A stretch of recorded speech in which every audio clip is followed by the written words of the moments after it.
Bem-vindos ao D-Debate, o nosso espaço dedicado ao diálogo rigoroso e à exploração de múltiplas perspectivas sobre a história e os textos. Sabe, geralmente quando a gente olha para as representações da antiguidade, a gente tende a ver só a pedra, né? Uhum, aquela coisa meio estática. Isso! Tipo, se você olhar para a maquete do Segundo Templo de Jerusalém, com aqueles pátios vastos, o altar de sacrifícios, aquelas imensas colunas de mármore branco, parece algo fixo, uma estrutura de pura devoção que simplesmente, sabe, desceu do céu. É uma declaração física quase irrefutável. Visualmente, o templo se apresentava como um bloco monolítico de santidade, uma instituição intocável. Exato.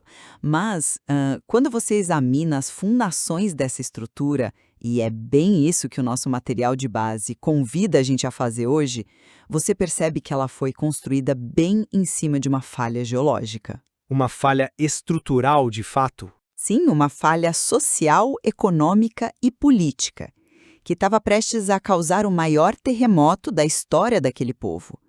Aquele mármore brilhante escondia fraturas profundas que dividiam a sociedade judaica do século I de uma forma irremediável. A gente está falando aqui de 4 grandes grupos: os fariseus, os saduceus, os essênios e os zelotes. E a tensão que define esse período, sabe, a pergunta que paira sobre aquelas ruas poeirentas de Jerusalém é o que realmente motivava essa fragmentação brutal. A gente estava diante de homens consumidos por um zelo religioso incontrolável ou por uma ambição crua por poder e sobrevivência? E essa é a nossa pergunta central hoje. A divergência fundamental entre esses grupos era primariamente teológica, ou seja, uma disputa sincera sobre a natureza de Deus, a interpretação correta da lei e a realidade da vida após a morte? Ou era algo bem mais terreno, né? Isso. Ou era intrinsecamente sociopolítica, uma luta de classes para ditar as regras do jogo sob a sombra esmagadora da ocupação romana? Bom, eu defendo que a força motriz dessas divisões era profundamente teológica, baseada em visões radicalmente diferentes de como viver uma vida santa. E a minha perspectiva é que essas diferenças doutrinárias eram, na sua essência, ferramentas sociopolíticas. Elas eram moldadas por divisões de classe. A teologia, nesse contexto brutal que a gente está analisando, era frequentemente o verniz brilhante que justificava a manutenção dos privilégios ou a busca desesperada por influência política. Bom, então vamos desempacotar isso. Eu quero começar pelo grupo que talvez tenha a pior reputação histórica. Injustamente, na minha visão, que são os fariseus. Ah, os famosos hipócritas da cultura popular? Pois é, mas a perspectiva que eu defendo e que o material mostra é que o cerne da identidade dele estava focado exclusivamente na relação com a Torá, a lei de Deus.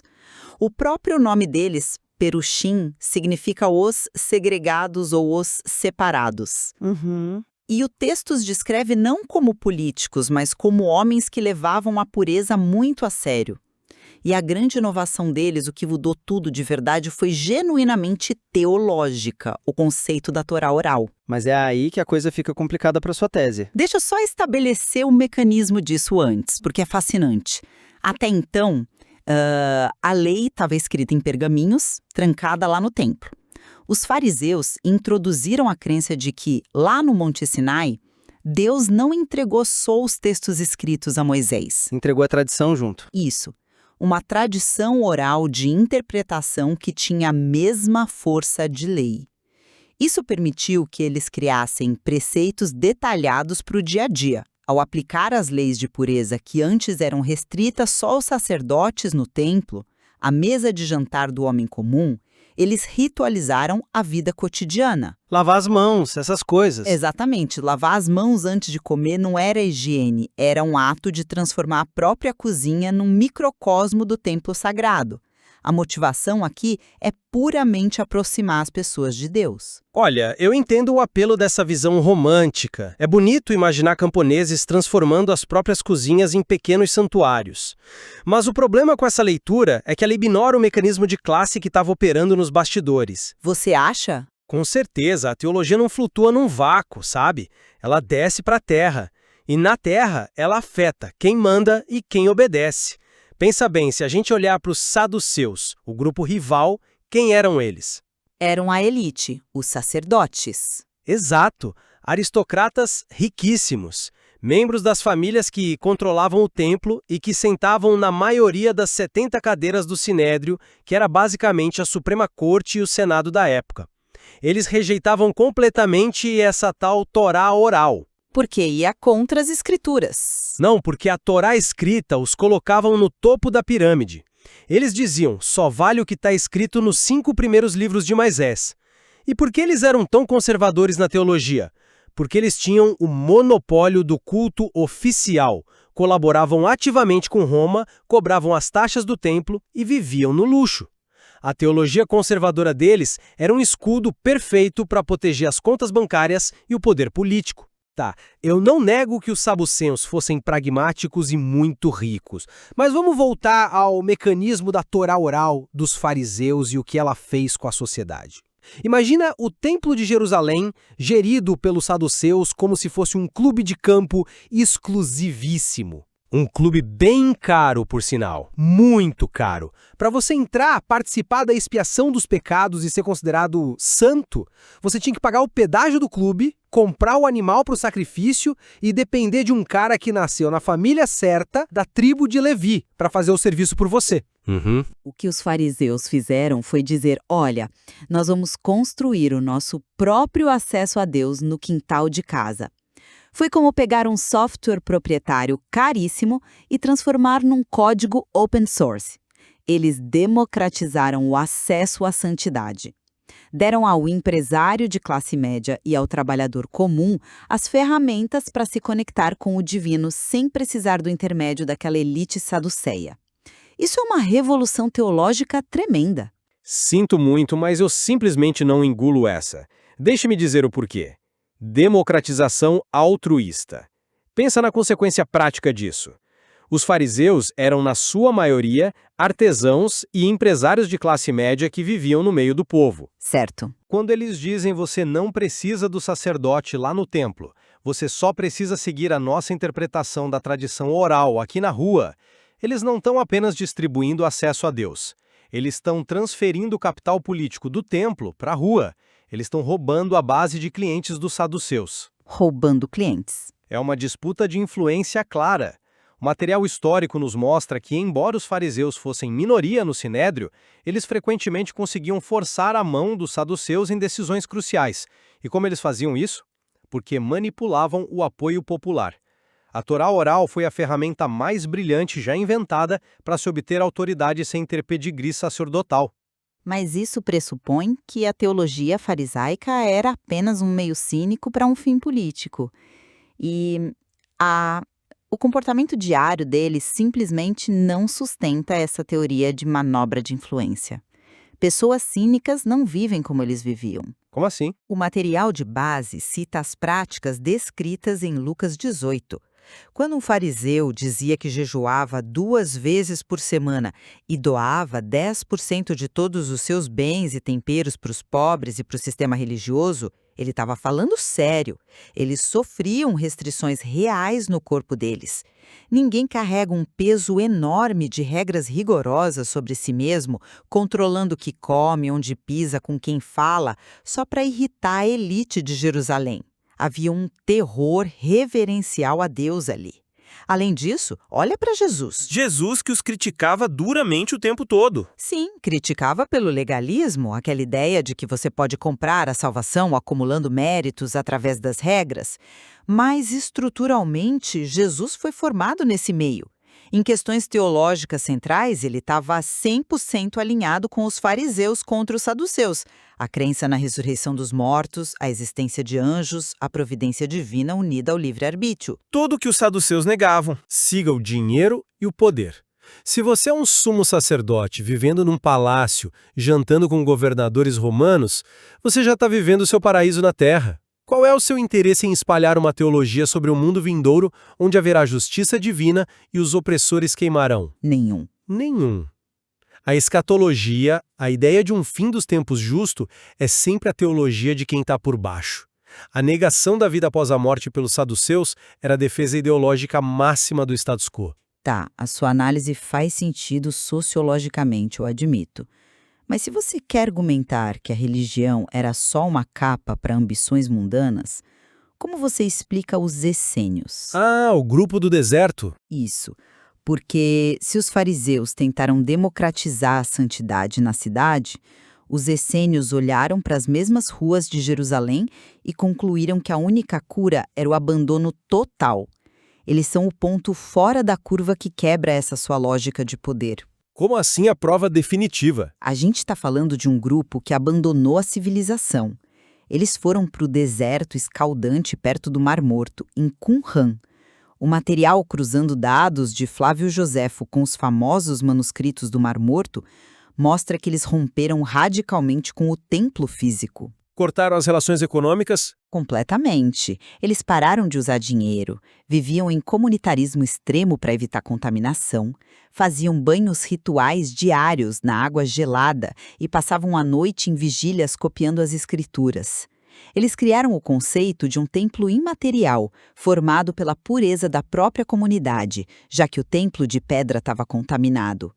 Ninguém vai para o meio do deserto comer raízes e transcrever pergaminhos por sede de poder político. Isso é teologia pura, idealismo religioso extremo. Eu vejo isso de uma maneira diferente. Um abandono radical, sim. Mas por que eles saíram de Jerusalém em primeiro lugar? Não foi um retiro espiritual que aconteceu no vácuo. Foi um protesto político. O texto é bem claro sobre o gatilho. Eles repudiaram o culto de Jerusalém porque o sacerdócio havia se enviecido desde a época asmoneia. Ah, os descendentes dos Macabeus. Exatamente. Para quem não lembra do contexto, os asmoneus foram uma dinastia judaica que, num dado momento, usurpou tanto o trono de rei quanto o cargo de sumo sacerdote. Eles viraram senhores da guerra politizados, corrompendo o cargo mais sagrado de Israel. Certo. Os essênios viram seus cargos roubados por oportunistas políticos. A fuga para o deserto não foi apenas uma busca por santidade, foi o maior boicote institucional da história antiga. Eles se separaram porque a liderança oficial tinha se tornado a própria encarnação da politicagem que nós estamos discutindo. O templo imaterial nasce da impossibilidade política de retomar o templo material. Um boicote? Nossa, eu não consigo aceitar essa redução.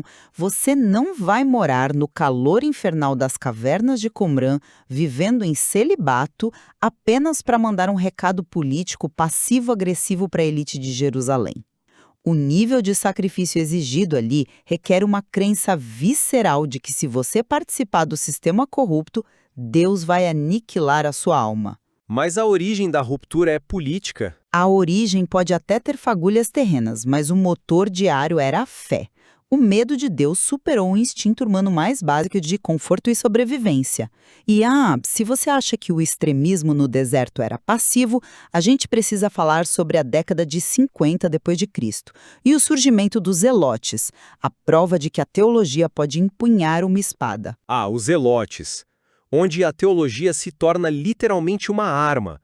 Quem está nos ouvindo agora pode pensar, os zelotes eram basicamente insurgentes violentos, terroristas do primeiro século. E a verdade é que, aos olhos de Roma, sim, eles eram. Mas me explique como a violência armada deles prova que a teologia reinava suprema. O material nos mostra que os zelotes compartilhavam a mesma raiz de zelo pela lei que animava os fariseus. A diferença é a aplicação. Eles acreditavam que a salvação era uma dádiva de Deus, sim, mas que o Senhor exigia a colaboração humana. Pegando em armas. Exato. E essa colaboração para eles significava não aceitar nenhum soberano além de Yahvé. Nenhum. Quando eles começaram a assassinar soldados romanos e colaboracionistas judeus, eles não estavam fazendo isso por um simples nacionalismo. Eles faziam isso porque pagar imposto a César, usando uma moeda com o rosto de um homem que se dizia divino, era pura idolatria. Eles estavam dispostos a sofrer torturas indescritíveis e ser crucificados porque acreditavam que o martírio santificava o nome do Senhor. Eles não queriam só libertação fiscal, sabe? Eles queriam purificar a terra prometida. Mas olha a ordem dos fatores aí de novo. O zelo deles, essa teologia do martírio, era uma resposta completamente inevitável a uma realidade material e política intolerável. A gente está falando da brutalidade da máquina de guerra e tributação do Império Romano. Mas a motivação íntima era: Sem as legiões de Roma espremendo os camponeses com impostos extorsivos, roubando as colheitas deles e profanando seus espaços sagrados com águias imperiais, a doutrina militar dos Zelotes jamais teria saído do papel. A soberania exclusiva de Yahweh virou o grito de guerra, claro, mas a causa raiz era o anti-imperialismo. É a política e a economia esmagando as pessoas até que a teologia seja forçada a sancionar a violência.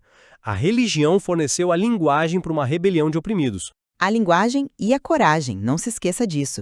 O desespero econômico cria revoltas, sim, mas a convicção de que você vai direto para os braços de Deus é o que faz alguém correr sorrindo na direção de um batalhão romano. Mas vamos levar essa nossa discordância para o momento do teste final, o grande filtro da história judaica antiga, o ano 70 depois de Cristo. O colapso total, o ano em que o general romano Tito cercou Jerusalém, quebrou as muralhas e incendiou o templo até que não sobrasse pedra sobre pedra.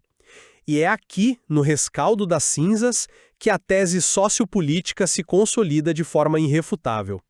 Veja o que aconteceu com os 4 grupos. A história foi dura com todos eles. Foi devastadora. Os essênios foram varridos do mapa pelas legiões romanas no deserto. Os zelotes causaram a própria destruição de Jerusalém e acabaram cometendo suicídio em massa na fortaleza de Massada anos depois. E os saduceus, aquela elite poderosa? Desapareceram da história. Desapareceram da noite para o dia. Por quê? Porque sem o prédio físico do templo, eles não eram nada. A teologia deles era totalmente atrelada a uma localização geográfica e a um sistema de poder político. Quando Roma destruiu a base material deles, o software deles não tinha mais onde rodar. Tá, e os fariseus? Já os fariseus foram os únicos que sobreviveram a longo prazo. E o material pontua claramente o motivo instinto de sobrevivência política pragmática. Eles perceberam que lutar contra Roma era suicídio, opuseram-se à rebelião armada no final e foram os primeiros a fazer a paz com os romanos depois.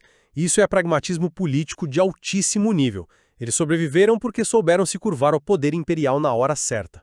Não estou convencida por essa linha de raciocínio, porque acordos políticos vazios não sustentam uma religião por séculos. A razão pela qual o judaísmo não foi extinto junto com as chamas do templo no ano 70 é o que os fariseus vinham construindo teologicamente há séculos. Lembra da nossa analogia do software proprietário versus o código aberto? A ideia de que eles tiraram a santidade do templo e levaram para as casas. Quando os romanos queimaram o hardware, o templo de pedra e o altar, os saduceus sofreram uma pane fatal. O sistema deles crashou. Mas os fariseus já tinham ensinado o povo a rodar o sistema no modo offline. A crença farisaica de que a providência de Deus, unida ao livre-arbítrio, permitia que o estudo da Torá e as boas ações equivalessem aos sacrifícios de animais, salvou a religião. E aí vem a Mishnah. Sim, foi essa resiliência puramente teológica que culminou na compilação da Mishnah. O esforço intelectual de escrever toda aquela tradição oral, cristalizando as leis e os debates para que pudessem ser carregados na mente, não importa para qual canto do mundo eles fossem exilados.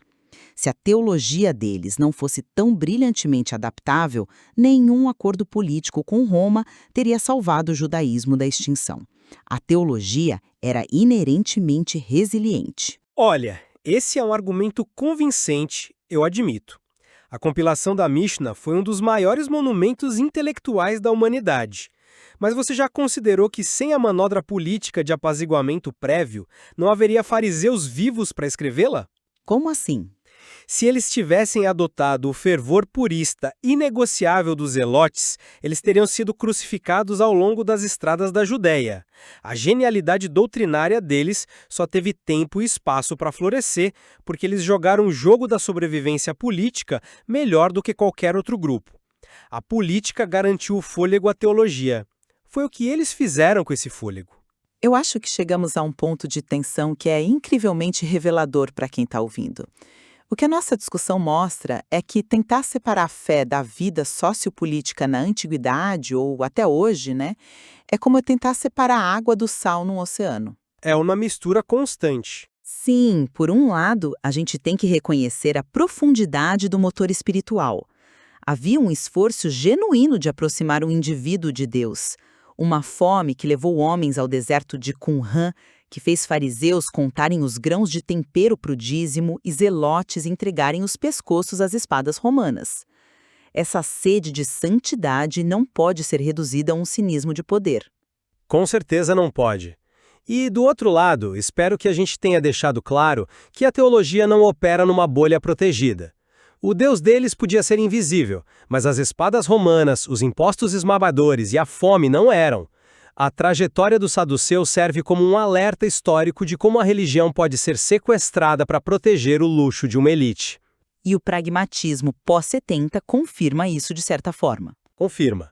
A sobrevivência farisaica mostra que, no mundo real, até as almas mais devotas precisam de sagacidade política para não serem engolidas pela brutalidade dos impérios. É inevitável concluir que o extremismo, seja na colaboração absoluta ou no isolamento absoluto, falhou diante da história. E aí que o material de base se torna tão vital. As dinâmicas ricas entre fariseus, saduceus, essênios e zelotes não são apenas curiosidades num museu. Elas abrigam nuances sobre como a gente tenta traduzir o infinito divino para as duras realidades da Terra. E como as respostas mais fáceis sempre desmoronam quando a pressão aumenta, né? Sempre. Retornando à nossa imagem do começo da próxima vez que você imaginar aquele mármore branco brilhando no topo do monte do templo, lembre-se de olhar além da beleza da pedra. Olhe para as fraturas nas fundações. A verdadeira história, com toda a sua fé e política, acontece exatamente dentro dessas rachaduras. Agradecemos por nos acompanhar no The Debate. Até a próxima e continuem questionando.